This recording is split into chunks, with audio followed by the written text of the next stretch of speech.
ఓం శ్రీ కృష్ణ జగద్గురు పరబ్రహ్మణే నమః. ఓం నమో శ్రీ వేదవ్యాసాయ నమః. ఓం మద్గురు శ్రీ పూర్ణానంద స్వామినే నమః.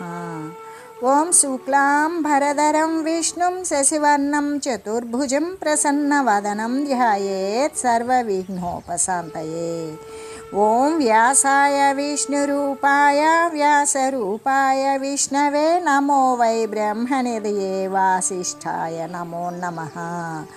ఓం నారాయణం నమస్కృత్య నరం చైవ నరోత్తమం దేవీం సరస్వతీం వ్యాసం తతో జయముదీరయేత్.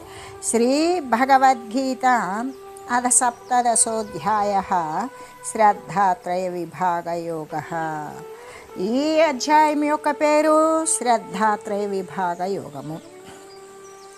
శ్రద్ధాత్రయం అన్నప్పుడు శ్రద్ధ ఎన్ని రకాలుగా ఉంటుంది అని చెప్తూ ఉన్నారు. గీతాచార్యుడైన పరమాత్మ స్వరూపమైన శ్రీకృష్ణమూర్తి అంటే శ్రద్ధ 3 రకాలుగా ఉంటుంది అని చెప్తూ ఉన్నారు. శ్రద్ధ అంటే సాత్వికమైనటువంటి శ్రద్ధ ఒకటి, రెండవది రాజసికమైన శ్రద్ధ, మూడవది తామసికమైన శ్రద్ధ అని. ఏ శ్రద్ధ కలిగినటువంటి వాని యొక్క లక్షణాలు ఏ విధంగా ఉంటాయి అనే విషయాలు ఈ అధ్యాయంలో వివరంగా తెలియజేశారు. ఈ ప్రకారంగానే సాత్విక, రాజసిక, తామసిక శ్రద్ధలు అనే ఈ 3 రకాలైనటువంటి శ్రద్ధను, ఈ గుణాలను గురించి చెప్పబడినటువంటి అధ్యాయమే అవడము చేత దీనికి శ్రద్ధాత్రయ విభాగ యోగము అనే పేరు వచ్చింది. అయితే ముందు అధ్యాయమైనటువంటి దైవాసుర సంపద్విభాగ యోగం యొక్క చివర భగవానుడైన శ్రీకృష్ణమూర్తి శాస్త్రం యొక్క ఆదేశాలకు భిన్నంగా ప్రవర్తించరాదు, ప్రతిదీ కూడా శాస్త్రము చెప్పిన విధంగానే అనుసరించాలి, శాస్త్ర విధి విధానాన్ని ఉల్లంఘించి విచ్చలవిడిగా ఎవరికి వారు వచ్చినటువంటి స్వేచ్ఛ ప్రకారం ప్రవర్తించినట్లయితే మోక్ష సిద్ధి అనేది లభించదు అని చెప్పారు కదా. ఆ వాక్యాలను విన్నటువంటి అర్జునుని మనసులో ఒక సందేహం కలిగింది. అది ఏమిటంటే, ఎవరైనా సరే జ్ఞానం వలన కానీ లేక మరి ఒక కారణం వలన కానీ శాస్త్రములో చెప్పబడినటువంటి విధిని వదిలివేసి శ్రద్ధతో కూడుకొని పూజలు, యజ్ఞాలు కనుక ఆచరణ అంటే పూజలు కానీ, వ్రతాలు కానీ, నోములు కానీ, యజ్ఞాలు కానీ, యాగాలు కానీ, ఇంకా అనేక మంచి సత్కార్యాలు అనేవి కనుక చేస్తూ ఉన్నట్లయితే అటువంటి వారి పరిస్థితి ఏ విధంగా ఉంటుంది? వారి యొక్క ప్రవర్తన సత్వగుణ సంబంధమై ఉంటుందా, లేకపోతే రజోగుణ సంబంధమై ఉంటుందా, లేకపోతే తమోగుణ సంబంధమై ఉంటుందా అని అర్జునుడికి సందేహం కలిగింది. అటువంటి సంశయం కలగానే అర్జునుడు వెంటనే దానిని గురించి భగవానుడు సమక్షంలోనే ఉన్నారు కాబట్టి ఆయనను ప్రశ్నించి వేశారు. అందుకే అర్జునుని యొక్క ఆ ప్రశ్న చేత ఈ అధ్యాయం అనేటువంటిది ప్రారంభమవుతూ ఉన్నది. అర్జునుడు ఏమంటున్నాడు అంటే, ఏ శాస్త్ర విధి ముసృజ్య యజంతే శ్రద్ధయాన్వితాః తేషాం నిష్ఠాతు కా కృష్ణ సత్వమాహో రజస్తమః. అర్జునులు వారు అడుగుతూ ఉన్నారు పరమాత్మని, ఓ కృష్ణ, ఎవరు శాస్త్రములో చెప్పబడినటువంటి విధానాన్ని వదిలివేసి శ్రద్ధతో కూడుకొని శాస్త్రములో వారు అనుసరించకపోయినా సరే శాస్త్రాన్ని అయినా కూడా వారు శ్రద్ధతో కూడుకొని పూజలు, వ్రతాలు, నోములు, యజ్ఞయాగాదులు మొదలైనటువంటివన్నీ కూడా సత్కార్యాలు చేస్తూ ఉంటారు, వారి యొక్క స్థితి సాత్వికమా లేకపోతే రాజసమా మరి తామసమా ఏది అయి ఉన్నది అని అడుగుతూ ఉన్నారు. అంటే మనకి దైవాసుర సంపద్వి విభాగ యోగంలో ఆ చివర మనకి పరమాత్మ ఏమని తెలియజేశారు అంటే, శాస్త్రంలో చెప్పబడినటువంటి విషయాన్ని అనుసరించాలి, శాస్త్ర విధిని ఉల్లంఘించకూడదు, స్వేచ్ఛాచారులై ప్రవర్తించే వారికి మోక్ష సిద్ధి కలుగదు అని కదా చెప్పి ఉన్నారు. అయితే కొందరు శాస్త్ర నిర్దిష్టములైనటువంటి విధి నిషేధాలను శ్రమ అని కనుక తలంచినట్లయితే, లేక ఉదాసీనాన్ని వహించి కానీ వానిని గురించి తెలుసుకోవడానికి ప్రయత్నించకుండా, ఇంకా అసలు శాస్త్ర విధానాన్నే అనుసరించకుండా కేవలము శ్రద్ధతో కూడుకున్నటువంటి వారే ఆస్తికమైన దైవికమైన బుద్ధి కలిగి దేవతలు మొదలైనటువంటి వారిని అర్చిస్తూ ఉంటారు కదా. అటువంటి వారి యొక్క ప్రవృత్తి ఎటువంటిది? అది ఆ ప్రవృత్తి సాత్వికంతో కూడి ఉంటుందా, రాజసంతో కూడి ఉంటుందా, తామసంతో కూడి ఉంటుందా అనేదే కదా అర్జునుని యొక్క ప్రశ్న అని చెబుతూ, ఈ 3 గుణాలకి లోబడినటువంటి శ్రద్ధ అనేటువంటిది ఏ విధంగా ఉన్నది అంటే, అది సాత్వికమా, రాజసమా, తామసమా అనేటువంటిది. అసలు శ్రద్ధ అనేటువంటిది ఏమిటి అంటే, శ్రద్ధ అంటే ఏమిటి, ఆ శ్రద్ధ ఏమిటి? ఇది రాజసిక తామసిక సత్వగుణాలతో కూడి ఉన్నటువంటి శ్రద్ధ గురించి అర్జునుడు గారికి ఈ విధంగా సందేహం కలిగింది అనుకోవడానికి అసలు శ్రద్ధ అంటే ఏమిటి, అశ్రద్ధ అంటే ఏమిటి? ఈ అశ్రద్ధను గురించి శ్రద్ధను గురించి కూడా అంకిత భావంతో చేయబడినటువంటి దే శ్రద్ధ. దాని పట్ల ఒక వినయాన్వితులై ప్రతి పని యందు కూడా ఏకాగ్రతతో చేసేటువంటిదే కదా శ్రద్ధ అని చెబుతూ, ఆ శ్రద్ధ లేకపోవడమే కదా అశ్రద్ధ. ఆ శ్రద్ధ ఉన్నప్పుడు దానిని రాజసికమా, తామసికమా, సాత్వికమా అనేది మనం ప్రశ్న చేసుకోవచ్చు. అసలు శ్రద్ధ అశ్రద్ధలు అంటే ఏ విధంగా అంటే, దాని గురించి ఒక చిన్న ఉపమానాన్ని తెలియజేసుకుందాం. ఒకానొక పట్టణంలో ఒక శ్రీమంతుడు ఉన్నాడు కదా. ఆ శ్రీమంతుడు మొట్టమొదట ఒక సాధారణమైనటువంటి సామాన్య కుటుంబంలో జన్మించాడు. తను ఏం చేశాడు, విధి విరామం లేకుండా తను కష్టపడ్డాడు. ఆ యొక్క తెలివితేటలతో కూడినటువంటి పరిశ్రమ చేత అతను, వ్యాపార కళయందలే నేర్పరితనము చేత కూడా అతను అపారమైనటువంటి ధనాన్ని సంపాదించాడు. ఆ ప్రాంతంలోనే గొప్ప శ్రీమంతుడయ్యాడు. ఆ పట్టణంలో ఉన్నటువంటి దేవాలయంలో ఒకనాడు రాత్రి ఒక భాగవతారు గారు ప్రహ్లాదోపాఖ్యానము అనేటువంటి ఒక హరికథా రూపాన్ని గురించి తెలియజేస్తూ ఉన్నారు. శ్రోతలు వేలకు వెలుగా వచ్చారు. ఒళ్ళంతా చెవులు చేసుకొని ఏకాగ్రత చిత్తులై వింటూ ఉన్నారు భాగవతారు గారు చెప్పేటువంటి ఆ ప్రహ్లాదోపాఖ్యానం. హరిదాసు గారి యొక్క గానకళా నైపుణ్యాన్ని ప్రదర్శించారు. శ్రోతలను ఉర్రూతలొగించారు. ప్రజలు భక్తి పరవశులైపోయారు. తమ యొక్క ఇళ్ళు వాకిళ్ళు మరిచిపోయారు. తదేక దృష్టితో కథను వింటూ ఉన్నారు.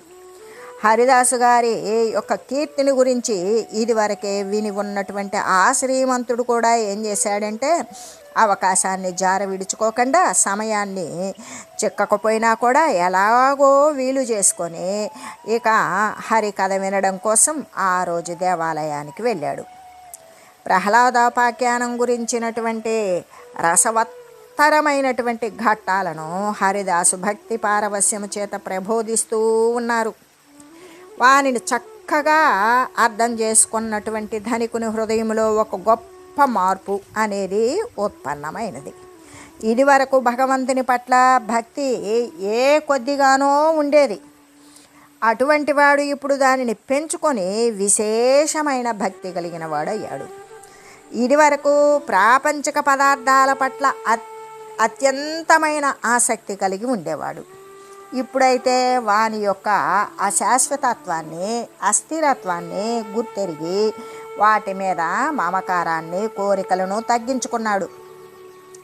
అంతకుముందైతే విషయభోగాలే జీవునికి శరణ్యము అని భావించినటువంటి వాడు తన సిద్ధాంతాన్ని మార్పు చేసుకొని భగవంతుడొక్కడే శాశ్వతుడు, అతడే సర్వ అవస్థల యందు కూడా సమస్త ప్రాణులకు కూడా మరి అనుసరింపదగినవాడు అని కూడా నిశ్చయం చేసుకున్నాడు.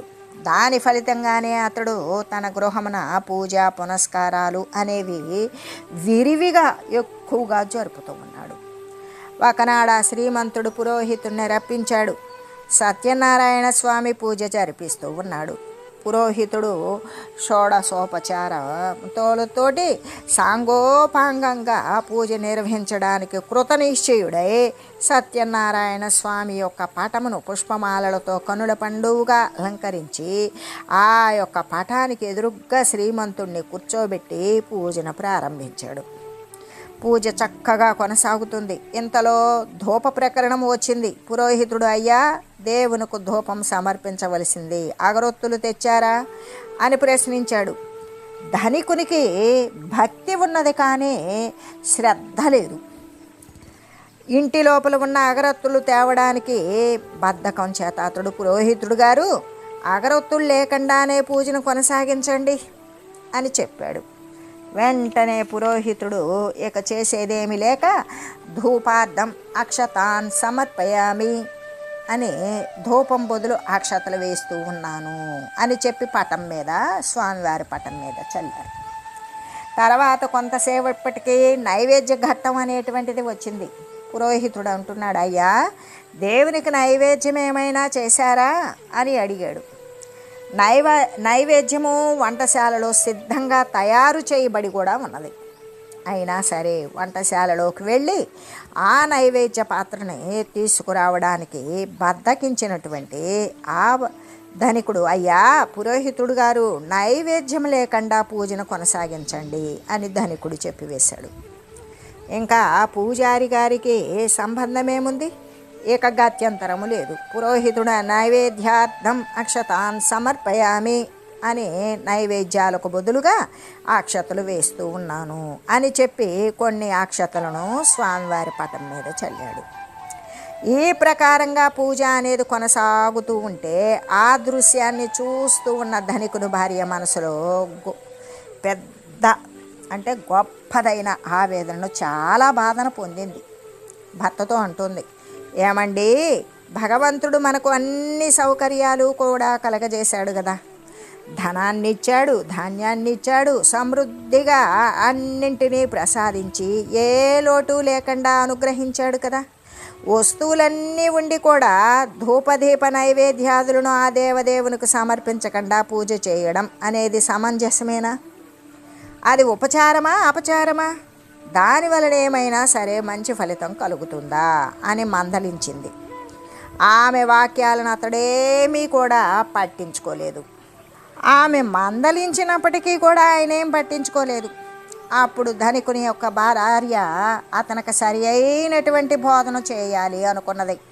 అవకాశం కోసం ఎదురు చూస్తూ ఉన్నది. ఇంతలో మధ్యాహ్నపు వేళ అతడు వంటశాలలోకి వెళ్ళి భోజనం కొరకు వచ్చాడు. భార్య అతనికి విస్తరి వేసింది. అన్నం వడ్డించకుండా అన్నార్థం అక్షతాన్ సమర్పయామి, అన్నం బదులు అక్షతలు వడ్డిస్తున్నాను అని చెప్పి విస్తర మధ్యలో కొద్దిగా అక్షతలు పెట్టి ఆ తర్వాత శాకార్థం అక్షతాన్ సమర్పయామి అంటూ కూర బదులు అక్షతలు వడ్డించుకున్నాను అని చెప్పి ఆ అన్నం ప్రక్కనే కొద్దిగా అక్షతలు పెట్టి ఈ ప్రకారంగా విస్తరి చుట్టూ అక్కడక్కడ అక్షతలు పెడుతూ ఉండగా భర్తకు ఒళ్ళు మండిపోయింది. ఏమే, అన్నం కూరలు వడ్డించకుండా అక్షతలు వేయిస్తున్నావేమే అని గద్దించాడు. అలా అడగ్గా భార్య అందుకు సమాధానంగా, ఏమండి, దేవుని పూజకి ఏ ఉపచారము కూడా చేయకుండా ఒట్టి అక్షతలతోనే పూర్తి పూజ చేసేసారు కదా, ఇప్పుడు మీ భోజనానికి మాత్రం అన్ని ఉపచారాలు చక్కగా ఉండాలా అని ప్రశ్నించగా ఆ ధనికుడు సిగ్గుపడ్డాడు. తను ఆచరించినటువంటి తప్పిదాన్ని, తన పొరపాటును గుర్తెరిగాడు. ఇక మీదట పూజ మొదలైనవి సక్రమంగా చేస్తాను అని హామీ ఇచ్చాడు భార్యకు. అప్పుడు ఆ భార్య విస్తటులోని అక్షతలన్నీ తీసివేసి అన్నము, కూర, పులుసు, చారు ఇట్లాంటి మొదలైవన్నీ కూడా వడ్డించగా అతడు సుష్టుగా భుజించి లేచాడు. అంటే ఏ కార్యమైనా కూడా శ్రద్ధతో, విశ్వాసంతో చేయాలి కదా. అది చేసినప్పుడే కదా దాని ప్రకారం వచ్చేటువంటి సత్ఫలితం అనేటువంటిది.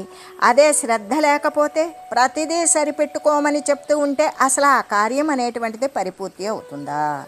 ఎప్పటికీ కూడా మంచి ఫలితము కానీ పూర్ణమైన ఫలితం కానీ ఇస్తుందా? ఎప్పటికీ ఇవ్వదు.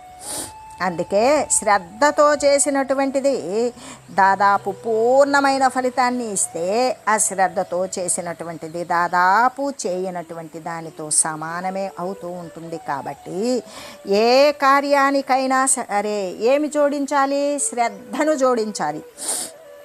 అందుకే మోక్షము చెందాలి అనుకునేటువంటి వాడు అశ్రద్ధను, అంటే ఆ దృష్టి లేకపోవడం, ధ్యాస పెట్టలేకపోవడం అనే దానిని వదిలివేయాలి. అశ్రద్ధను దూరీకరించాలి, శ్రద్ధను అనుసరించాలి. ఆ విధంగా అందుకే మనకి పితృదేవతలకు పెట్టేటువంటి శ్రాద్ధ కర్మలు కూడా శ్రద్ధతో పెట్టబడినటువంటి క్రియ కాబట్టి శ్రాద్ధ కర్మ అని మరీ చెప్పబడింది.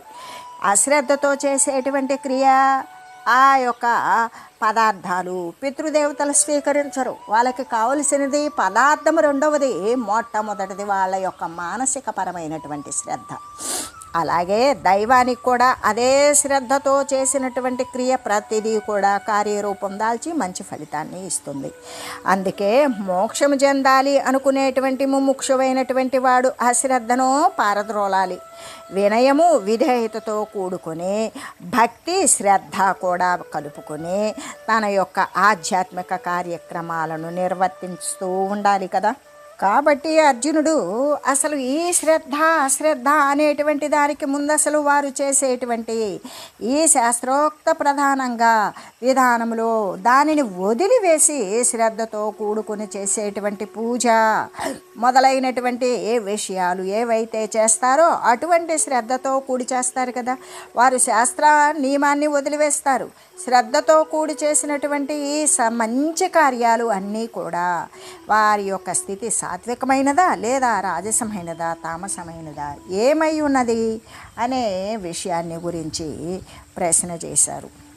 అప్పుడు భగవానుడు ఇలా చెప్తూ ఉన్నాడు, త్రివిధా భవతి శ్రద్ధ దేహినాం స స్వభావజ సాత్వికి రాజసి చైవ తామసి చేతి తాం శృణు. భగవంతుడు చెప్పివేశారు ఏమని?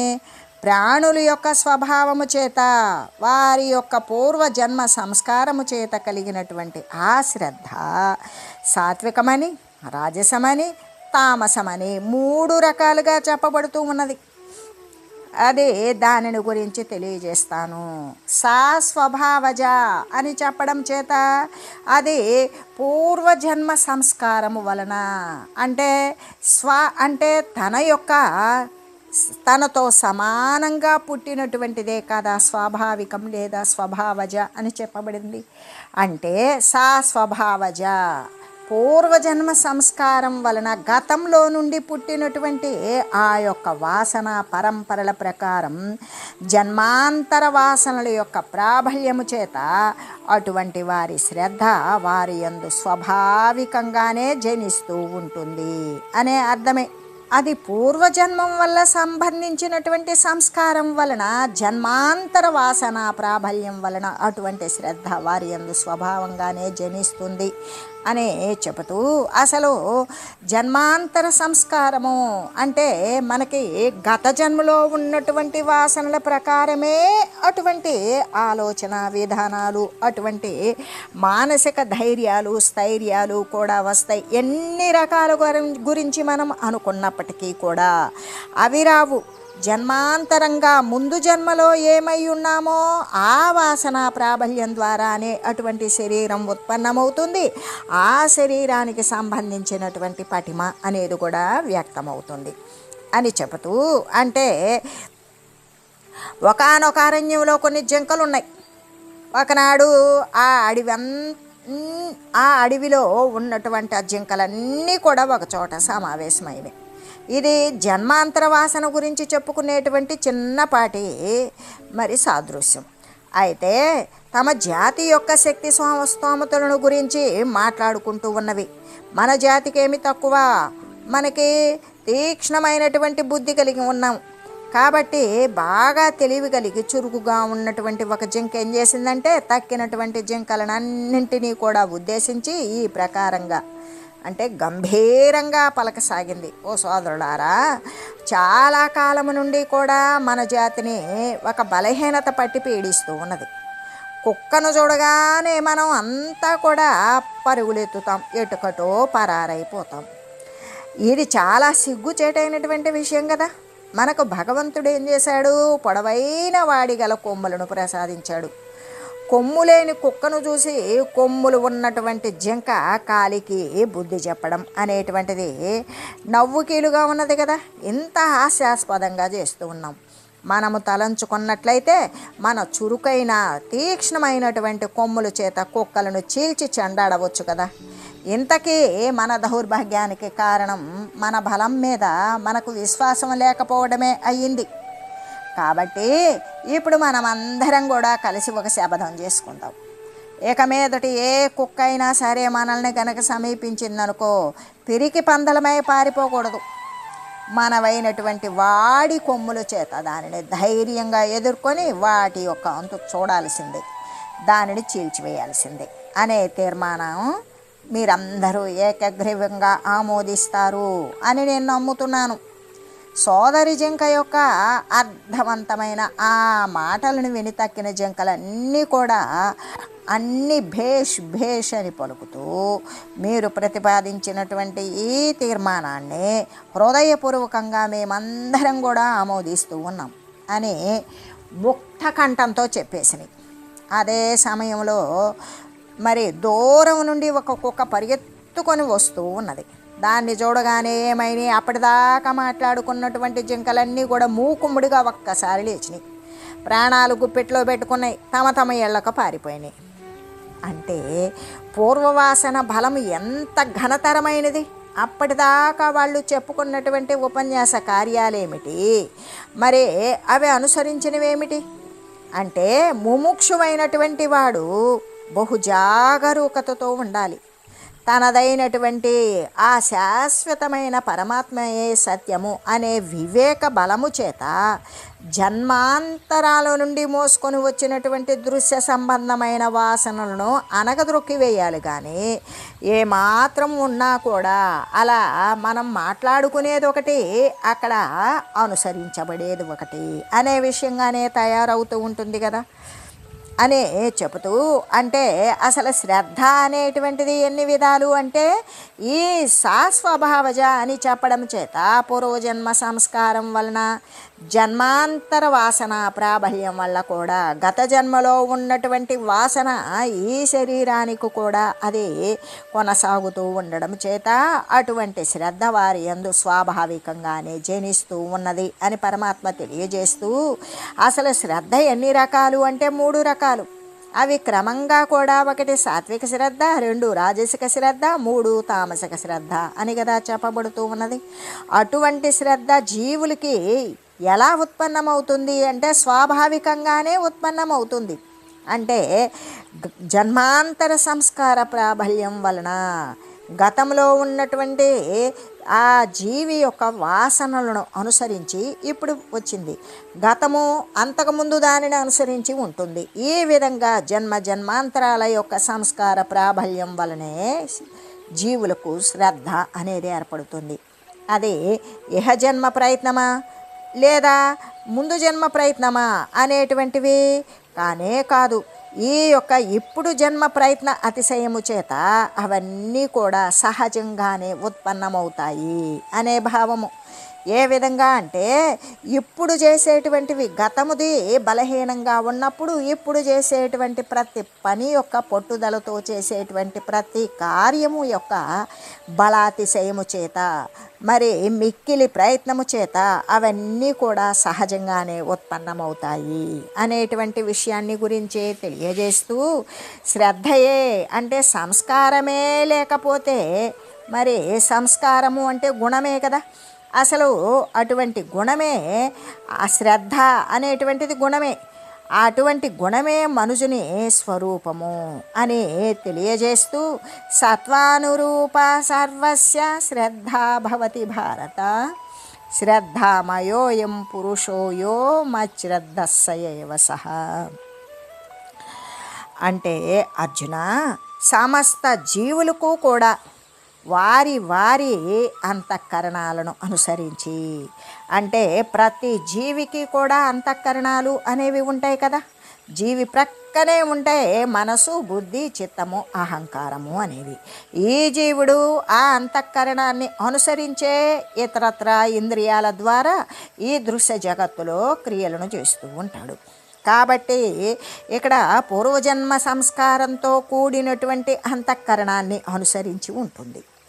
గత జన్మలో ఏమై ఉన్నాడో దాని వాసనల ప్రాబల్యం ప్రకారమే సమస్త జీవులకు కూడా ఆ మానసేంద్రియాలు అనేటువంటివి అనుసరించి శ్రద్ధ అనేది కలుగుతుంది. ఆ గుణము లేదా సంస్కారము, వాసన అనేది కలుగుతూ ఉంటుంది. ఈ జీవుడు శ్రద్ధయే స్వరూపంగా ఉన్నటువంటి వాడే అయి ఉన్నాడు. ఎలాగంటే ఎవడు ఎటువంటి శ్రద్ధ కలిగి ఉంటాడో అతడు అటువంటి శ్రద్ధయే అగుతూ ఉన్నాడు. అట్లాంటి శ్రద్ధనే గ్రహిస్తూ ఉంటాడు. అంటే అటువంటి శ్రద్ధనే గ్రహిస్తూ తద్రూపుడే అయి ఉంటాడు అని కదా అర్థము. అంటే ఇక్కడ అంతఃకరణాలలో భాగమేమిటి? మొట్టమొదటిది మనస్సు. మనోబుద్ధి చిత్తాహంకారాలే అంతఃకరణ చతుష్టయము. అయితే మనస్సే మనుజుడు కాబట్టి ఆ మనుజుడే మనస్సు. ఎందుకు? మనిషే మనస్సు యొక్క ప్రతిబింబము. ఆ యొక్క మనస్సే మనుజుని యొక్క ప్రతిబింబము. కాబట్టి మనసు ఎలా ఉండాలి? ఎల్లప్పుడూ కూడా శుద్ధపడి ఉండాలి. ఆ శుద్ధంగా ఉన్నట్లయితే ఆ మనుజుడు కూడా ఏమవుతాడు? మనసు శుద్ధమైతే మనుజుడు శుద్ధము, మనుజుడు శుద్ధమైతే మనసు శుద్ధమే అనేటువంటి విషయాన్ని గురించే తెలియజేస్తూ ఓం మంగళం పావన గీతామాత జయమంగళం భక్తజనావని బంధ విమోచని భవభయహారిణి భవ్యదాయిని మంగళం. ఓం మంగళం శ్రీ కురుక్షేత్ర రణక్షోణి విహారిణే పార్థసారథి రూపాయ గీతాచార్యాయ మంగళం. ఓం మంగళం మహత్.